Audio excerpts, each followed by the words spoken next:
নজর রাখি আমরা মালদার দিকে। মালদা ইতিমধ্যে সকলে জানেন খাটিয়ায় চাপিয়ে রোগীকে নিয়ে যাওয়া হচ্ছিল, সেই ছবি সোশ্যাল মিডিয়ায় ভাইরাল হয়েছিল। তারপর থেকে রীতিমতো চাপানোতার পরিবেশ তৈরি হয়েছিল এবং রাজনৈতিক একটা জল্পনাও বাড়ছিল, যেখানে বেয়ার রাস্তার দশা জানিয়ে রীতিমতো কিন্তু ক্ষুব্ধ এলাকাবাসীরা।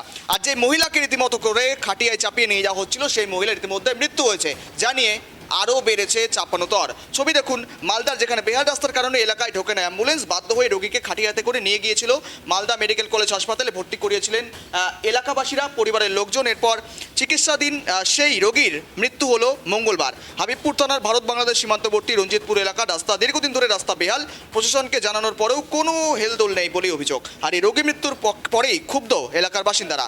কবে টনক নড়বে প্রশাসনের? কত মানুষের মৃত্যুর কারণ হবে এই বেহাল রাস্তা? প্রশ্ন কিন্তু উঠছেই।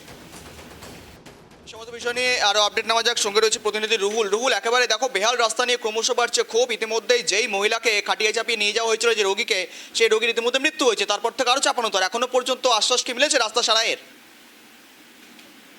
দেখো, তোমাকে জানিয়ে রাখবো, গত দুই একদিন আগেই মালদার ইংলিশ বাজারের প্রাণকেন্দ্র রথবাড়িতে দাঁড়িয়ে মালদা জেলা তৃণমূল কংগ্রেসের সভাপতি আব্দুর রহিম বক্সি এবং বিধায়ক, তিনি কিন্তু অভিযোগ করে বলেছেন যে এই বামনগোলা এলাকায় প্রায় 50 লক্ষ টাকা খরচে ব্যয়ে কিন্তু রাস্তার কাজ করা হচ্ছে এবং সেখানে বিরোধীরা চক্রান্ত করে এইসব কর্মকাণ্ড ঘটাচ্ছে এবং তাদের মমতেই কিন্তু এভাবে করে খাটিয়ায় দেহ কিন্তু মুমূর্ষু রোগীদেরকে কিন্তু নিয়ে আসা হচ্ছে ভাইরাল হবার জন্য। তারপরেই কিন্তু সরগম পড়ে যায় হবিবপুরের ঘটনা কেন্দ্র করে, যেটা ঘটনা ঘটেছিল মালদার হবিবপুর থানার ভারত বাংলাদেশ সীমান্তবর্তী লাগোয়া শ্রীরামপুর গ্রাম পঞ্চায়েতের রঞ্জিতপুর এলাকায়।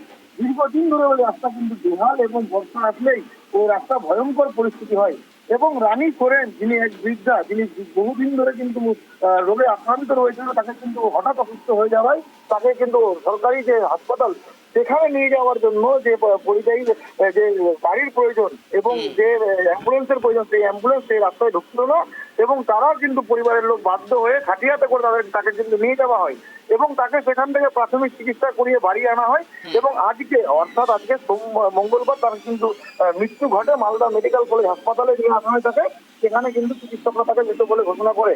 এখানেই আবার কিন্তু রাজনৈতিক চর্চা শুরু হয়েছে, যেখানে বিজেপি আঙুল উঠতে দিয়ে বলছে যে তৃণমূলের নেতারা কিন্তু রাস্তায় দাঁড়িয়ে বড় বড় লেকচার দিতে পারে, বড় বড় ভাষণ দিতে পারে, আর হাল হকিকতে কিন্তু গ্রাউন্ডে যে কাজ, সেই কাজ কিন্তু তারা কোনো সময় পর্যবেক্ষণ করেন না। তা নিয়ে শুরু হয়েছে রাজনৈতিক চর্চা। ধন্যবাদ।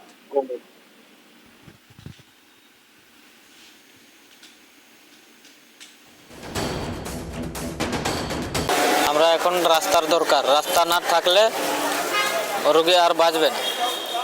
রাস্তা ভালো না থাকলে এরকমই হবে, এক এক পর এক যাবে একটা করে। রাস্তা ভালো থাকলে এই অবস্থা হতোই না, আমার মা মরতো না।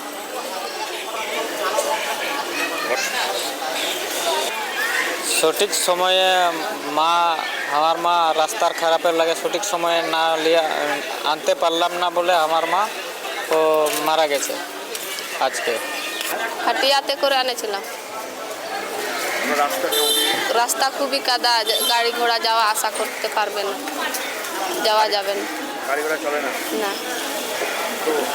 আমাদের রাস্তা ভালো থাকলে রুগী ভালো থাকতো, এরকম অবস্থা হতো না।